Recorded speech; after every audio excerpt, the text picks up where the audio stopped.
Bonjour à toutes et à tous et bienvenue dans votre journal. Il est midi, nous sommes le 11 janvier. Voici les titres de l'actualité.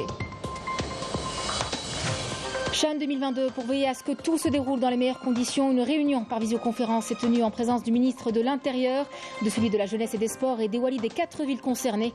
Arrivées aujourd'hui à Alger des premières délégations participantes à ce championnat.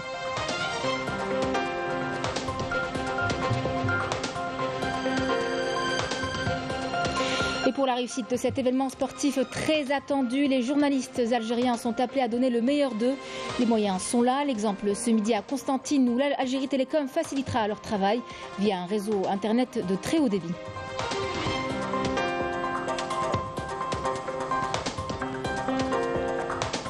Vers la reprise d'activité de 2 usines de transformation implantées à Tébessa, le secteur de l'industrie œuvre à relancer l'activité de ces usines durant l'année en cours, et cela malgré les grandes difficultés existantes.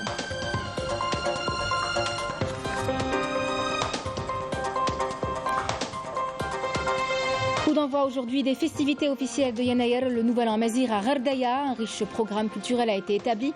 L'occasion d'évoquer le premier festival culturel du chant populaire féminin, Ourar Nkhaleth, à Tizi Ouzou.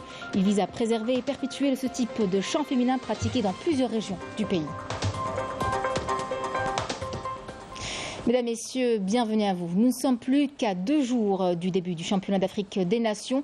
Alors, pour veiller à ce que tout se déroule dans les conditions les plus idéales, le ministre de l'Intérieur, des collectivités locales et de l'aménagement du territoire, Brahim Merad, en présence du ministre de la Jeunesse et des Sports, Abdelrazak Sebgag, a tenu une réunion par visioconférence pour ce qui est des préparatifs du CHAN 2022 avec la participation des walis des 4 villes qui abriteront bientôt les compétitions continentales. Une réunion où les 2 ministres ont suivi des exposés sur les derniers préparatifs concernant les stades et leurs annexes, ainsi que sur le dispositif du transport et d'hébergement mis en place au profit des délégations africaines. À cette occasion, les 2 ministres ont affirmé que tous les moyens humains et matériels ont été déployés pour la réussite de cet événement sportif de grande envergure. Écoutons ces déclarations. Aujourd'hui, nous avons tenu à être en contact direct avec les principaux concernés, en l'occurrence M. Lewali, qui s'était donc occupé de la chose comme il se devait en termes de préparatifs, de stade donc réhabilité, de stade rénové, donc de préparatifs en ce qui concerne l'hébergement et bien sûr les aspects liés à la sécurité, l'accueil des délégations. Disons, tout cela a fait l'objet déjà de réunions, a fait l'objet de contacts directs. Monsieur le ministre s'est déplacé plus d'1 fois au niveau donc d'un centre, d'un autre, disons là où devait se dérouler la compétition. Moi-même, j'ai été donc voir le dispositif au niveau de la DGSN, au niveau de la protection civile. C'est juste pour, disons, en être convaincu. Nous le sommes déjà, mais être bien plus convaincus que les préparatifs sont fin prêts et que nous sommes prêts donc à entamer cette compétition. Test event pour nous, pour le sport algérien, pour l'organisation et les compétences d'organisation algérienne. Oui, entre autres pour convaincre que nous sommes disposés, nous avons toute la disposition de prendre en charge toutes sortes de manifestations sportives au niveau international, mais pas uniquement pour ça. Les infrastructures sont construites pour les Algériens, pour le sport algérien, pour élever le niveau de compétence des compétitions footballistiques algériennes. Le secrétaire général de la Confédération africaine de football, Véron Mozingo-Amba, a hier effectué une visite d'inspection au niveau des lieux du tournoi Oran, Annaba et Constantine et se dit très satisfait de l'état des infrastructures sportives. On l'écoute. Elle est venue, on l'a placée. Elle est arrivée là. J'ai décidé de faire une visite d'inspection. Parce que mon équipe qui est déjà là depuis un moment, ils ont dit que les choses avancent bien, mais moi je voulais voir ça de mes propres yeux. J'ai commencé à Oran, les choses avancent très bien, il y a juste des petits réglages à faire, mais le stade à Oran est prêt. Et puis on était à Constantine, ils ont fait un travail fantastique par rapport à ma dernière visite. Ils ont rattrapé tous les retards. Donc le stade est livrable. Donc ils vont nous livrer ça le jour du match. C'est en très très bon état. Honnêtement, lors de ma dernière visite à Annaba, je ne croyais pas. Je croyais plus, j'avais perdu espoir. Mais on a des Wally super, très engagé. Je profite aussi pour remercier le président de la République Algérie et son gouvernement pour leur engagement pour la réussite de cette CHAN. Ils ont réussi à transmettre leur enthousiasme aux Wallis et puis les Wallis nous ont délivré ils ont fait un grand travail, ils nous ont livré de magnifiques stades. En tout cas, merci beaucoup. Même ici, le stade, il est en 98,5% prêt. Donc le reste, c'est le nettoyage. Donc ça, c'est pas compliqué à faire.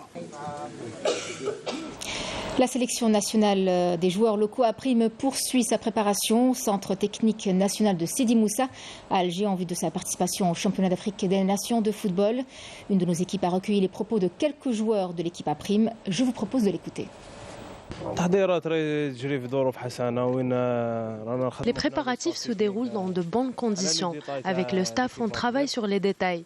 Espérons qu'on sera prêt le jour J et on fera de bons résultats le premier match pour bien entamer la compétition.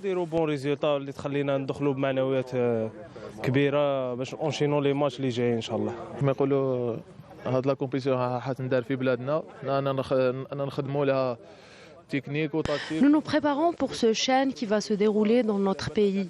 On sait que le stade sera archi-comble. Espérons qu'on sera à la hauteur de l'événement. La compétition sera très rude. Les autres équipes ont un très bon niveau.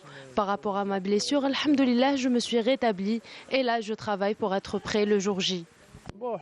الحمد لله تخطيط الاصابه تاعي ان شاء الله راني نخدم هاد لي 3 جور باش نكون بري ان شاء الله لو ماتش دو فوندريدي ان شاء الله.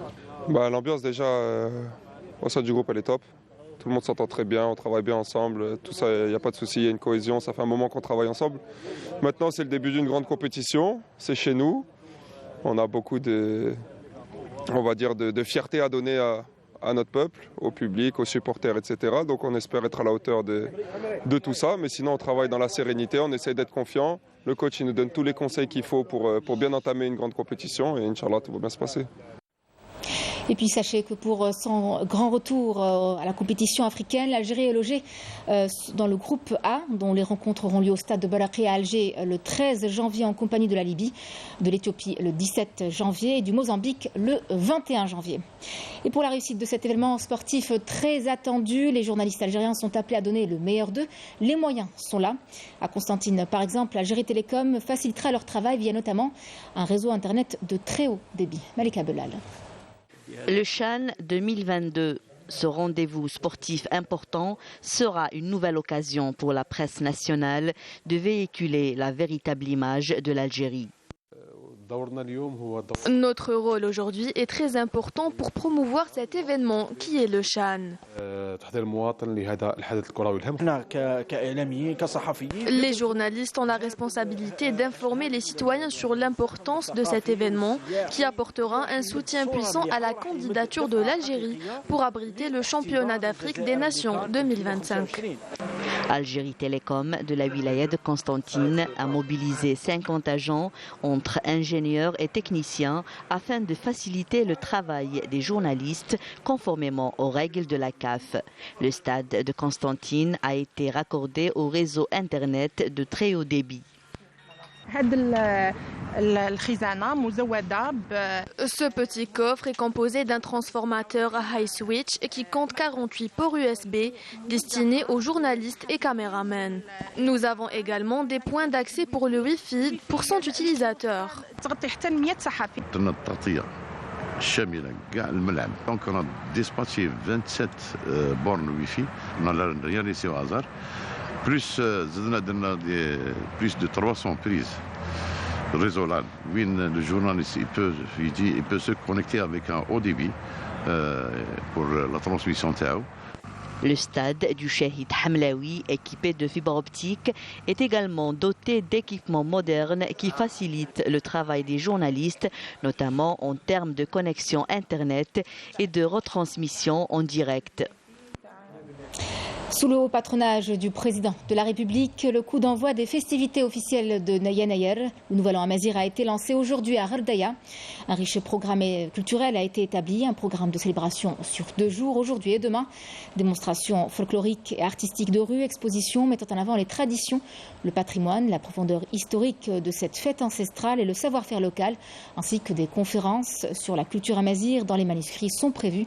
Des festivités placées sous le slogan Yanayer nous rassemble. La Maison de la Culture Mouloud Mamri abrite le premier festival culturel du chant populaire féminin Ourar Nkhalet à Tizi Ouzou. Plus d'une douzaine de troupes y participent et interprètent des chants festifs. Un festival qui vise à préserver et à perpétuer le chant populaire féminin pratiqué dans plusieurs régions du pays. D'ailleurs, toute une démarche est en cours pour l'inscription de ce chant au patrimoine immatériel de l'humanité de l'UNESCO. Un reportage signé ce midi, Samia Bouarour.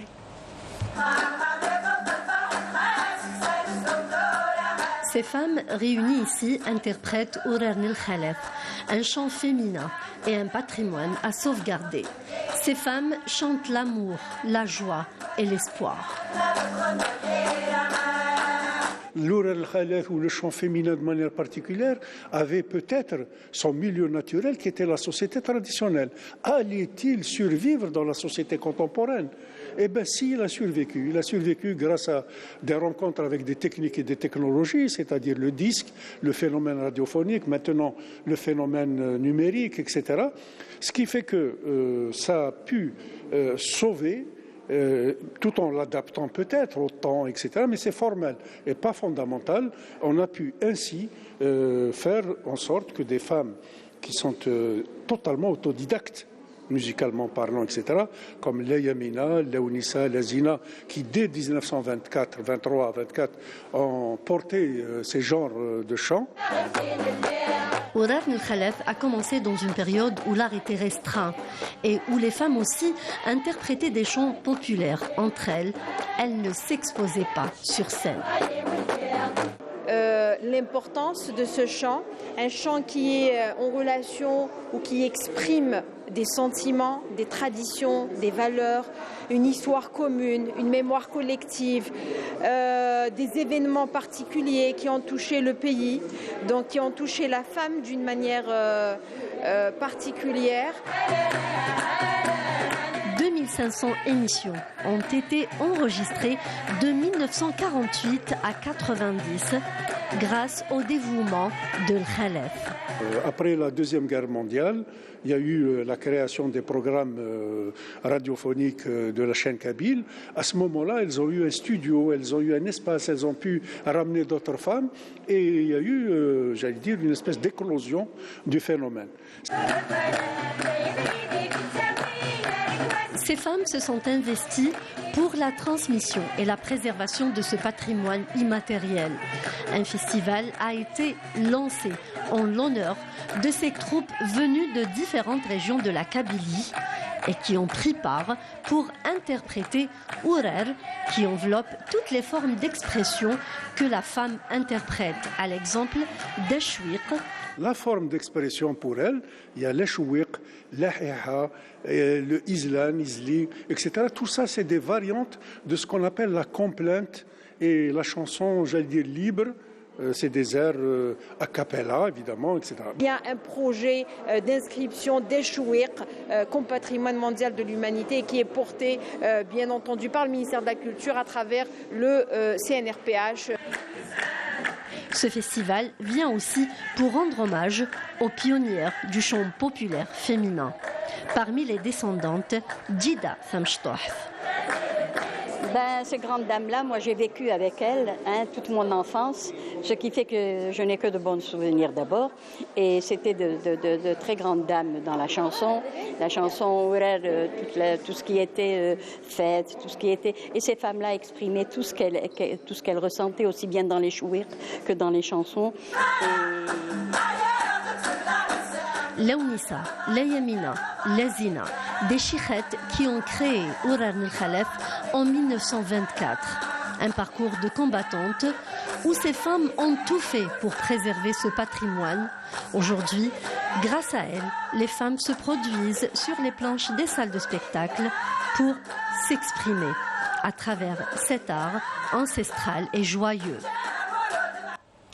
Vers la reprise d'activité de 2 usines de transformation de verre, Sovest et Tubri de gaz TBSA TGT, implantées dans la commune d'Elma Labiod.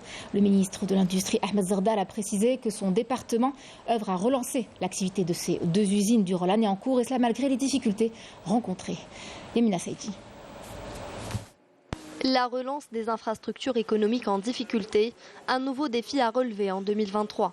Les plus grandes usines à l'arrêt peuvent désormais bénéficier de l'aide de l'État, à l'exemple de cette méga-usine spécialisée dans la production de tubes de gaz dans la commune de Malbiad à Tébessa. Ce complexe produisait 80 000 tonnes par an de tubes et exportait sa production en Irak et en République tchèque. Depuis 2019, l'usine est à l'arrêt faute de disponibilité de matériaux, ce qui a induit à la mise au chômage technique de 157 ouvriers. Nous étions là, mais nous n'avions pas de travail à faire. Nous avons passé plus de 3 ans sans matière première, donc sans travailler. Des difficultés financières et des dettes importantes ont conduit à l'arrêt de notre activité. Pas très loin de ce complexe, une usine de transformation de verre qui compte 54 ouvriers avec une capacité de production de 200 tonnes par jour. L'usine de verre n'est jamais entrée en production. Nous remercions les pouvoirs publics pour leur soutien. Grâce à eux, nous avons réussi à trouver une solution temporaire à notre problème pour le lancement de ce projet. Booster le secteur de l'industrie et donner une nouvelle dynamique à l'investissement, notamment dans les zones frontalières, figure parmi les principaux objectifs des pouvoirs publics. Dans le cadre de la relance économique, nous avons décidé de relancer l'activité des 2 usines de transformation de verre et de tuberie gaz. Il faut savoir que l'usine produisait près de 60 000 tonnes de tubes en acier et accessoires d'attache et exportait un produit de haute qualité vers plusieurs pays. Après diagnostic des problèmes posés, ce dossier est prêt pour être examiné par le Premier ministre en vue de résoudre ces problèmes en 2023. Ces efforts s'inscrivent dans le cadre de la mise en œuvre des directives du président de la République visant à engager une dynamique de développement économique à travers le territoire national pour se libérer de la dépendance aux hydrocarbures, diversifier les sources de revenus et réduire la facture des importations. Lancement hier des portes ouvertes sur les exportations de l'huile d'olive et de ses dérivés au siège de l'Algex, l'Agence nationale de promotion du commerce extérieur à Alger. L'occasion pour nous ce midi de vous emmener à Tnia, là où la cueillette des olives tire à sa fin. Il s'agit là d'exporter l'huile d'olive à condition qu'elle réponde à des critères bien définis. Reportage ce midi sur la cueillette et la trituration de l'huile d'olive et ses dérivés dans la wilaya de Boumerdès, où les oliculteurs se plaignent du manque criard de précipitations. C'est Aïda Mayouf. Dans la commune de Souq al-Had, Daïra de Tnia, et sur les hauteurs du lieu dit Iril Lakhmis, la campagne de cueillette des olives tire à sa fin dans ce verger oléicole de 2 hectares. L'oléiculture, des techniques culturelles savamment maîtrisées et une culture profondément ancrée dans les traditions. شيء ساكن عندنا لا فامي الجيريان بتواجه ماشي غير لا بيتشيدون في الزيتون هذا الزيتون هذا سي لا ريكونت نتاع جدودنا هذا لازم ما نساوهاش هذه التقاليد هذه نتاع الزيتون. Les surfaces dédiées à l'oléiculture n'ont eu de cesse d'augmenter ces dernières années jusqu'à atteindre 8 770 hectares actuellement. Cependant, cette campagne oléicole ne baigne pas tout à fait dans l'huile et pour cause, le manque criard de pluviométrie a eu raison de la production des oliviers. Le manque flagrant de précipitations a fait que la production est sensiblement diminuée. De 50 à 70 kg par arbre l'année dernière, cette année c'est à peine 20 kg par arbre de récolté. La différence est sans équivoque. Malgré la maigre récolte de cette année, la qualité n'a aucunement été altérée. Toujours à Boumerdès, dans la commune de Bni Amran, village Touzaline, une huilerie moderne réceptionnée il y a à peine un mois est tombée à point nommé afin de combler un manque à gagner en la matière dans cette région montagneuse. Vu le nombre important d'oléiculteurs dans la région pour la trituration, j'ai investi dans cette huilerie afin de leur éviter les tracas des déplacements et d'assurer une rapidité dans les services rendus. Mon objectif dans l'avenir est de pouvoir exporter mon produit dans un emballage digne du nom. L'exportation, une ambition à atteindre, mais pour laquelle des critères rigoureux doivent être respectés. L'objectif, c'est de réduire la durée d'attente de l'olive entre la récolte et la trituration. Parce que chaque fois l'olive il prend du temps à l'attente, ça influe sur la qualité de l'huile. L'huile est de moindre qualité. Les professionnels de la filière oléicole pointent du doigt bien d'autres problématiques pertinentes. L'histoire de la bouteille, toujours on a un manque de la bouteille. Et en Algérie, surtout la bouteille normalisée, c'est une bouteille opaque qui est recommandée pour l'huile d'olive. Alors, c'est pour ça qu'on a sollicité plusieurs fois les services concernés et offrons cette bouteille d'huile d'olive. Ainsi, pour booster les exportations d'huile d'olive, il nous faut des certificats biologiques. Nous avons décidé, en appui au moulin, de prendre un raccourci et de proposer, grâce au nouveau laboratoire qui est créé à Takeriet, dans le territoire de l'Institut technique de l'arboriculture, l'ITAF, nous aurons un grand laboratoire qui permettra de mesurer les contaminants. Et nous pourrons délivrer ainsi aux moulins des bulletins zéro résidu qui leur permettront d'aborder le marché international sur un créneau porteur. Des conditions sine qua non venant s'ajouter à bien d'autres afin que le label Made in Algeria puisse conquérir d'autres horizons afin de s'afficher sur tous les étals internationaux et atteindre ainsi le volume escompté d'exportation de 5 millions de dollars à l'horizon 2024.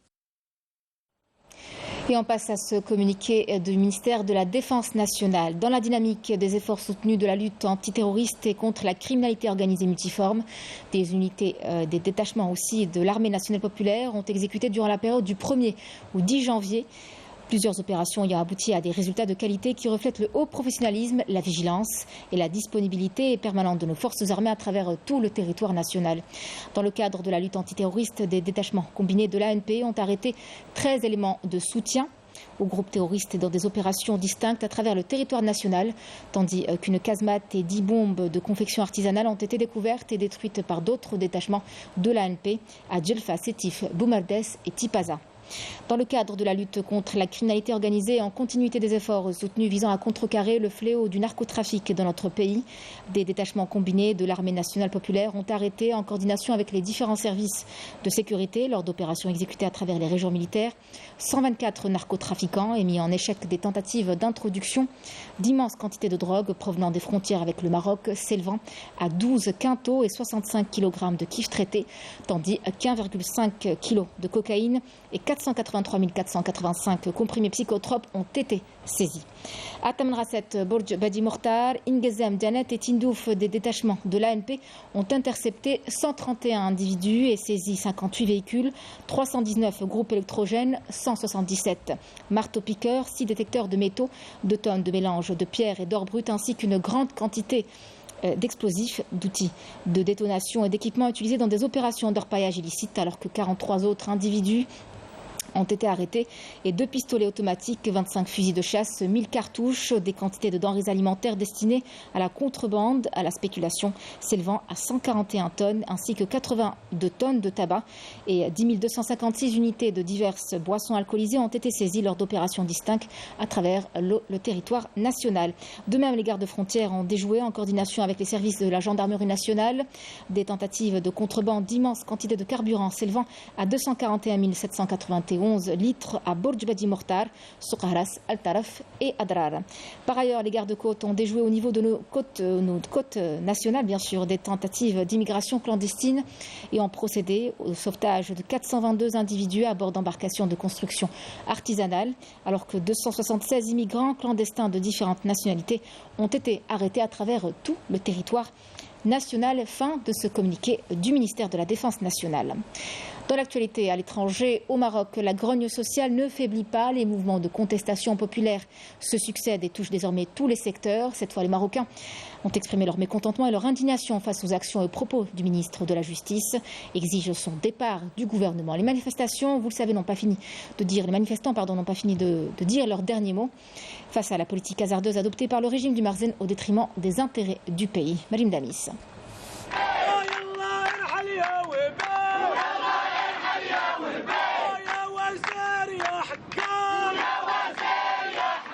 Le portrait brûlé par les manifestants est celui du ministre de la Justice marocain, Abdellatif Wahbi, auteur de propos provocateurs à l'égard des participants au concours d'aptitude à l'exercice de la profession d'avocat.